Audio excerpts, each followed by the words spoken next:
దేవాలయాలకు వెళ్ళినా ఏవైనా జాతరలకు వెళ్ళినా తప్పకుండా కొనుగోలు చేసే వాటిల్లో ఎర్రదారాలు ఉంటాయి.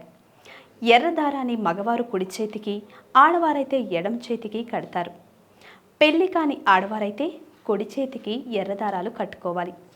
అసలు ఎర్రదారాలు ఎందుకు కట్టుకోవాలి అనే దానిపై పలు సందేహాలు ఉన్నాయి. ఈ దారాలనే మౌళి పేరుతో పిలుస్తారు. మౌలి పేరుతో ఎందుకు పిలుస్తారు అన్నది మనం తర్వాత చెప్పుకుందాం. మౌలిని కట్టుకోవడం వలన కీడు జరగదు, మృత్యువు అంత త్వరగా సమీపించదు, ఎక్కువ కాలం సుఖంగా జీవించేందుకు మౌలి సహకరిస్తుంది. మౌలి కట్టుకున్న వారికి బ్రహ్మ విష్ణు మహేశ్వరులు, సరస్వతి లక్ష్మీ పార్వతులు అండగా ఉంటారని అంటారు. చేతికి కట్టుకునే ఎరుపు రంగులో 3 రంగులు మిళితమై ఉంటాయి. ఈ 3 రంగులు నవగ్రహాలైన బృహస్పతి, కుజుడు, సూర్యుడిని ప్రతిబింబిస్తాయి. ఐశ్వర్యానికి, సుఖానికి, విద్యకు, ఆరోగ్యానికి ఈ నవగ్రహాలు కారకులు. గ్రహపీడ ఉండకూడదు అనే ఉద్దేశంతోనే మౌళి దారాన్ని కడతారు.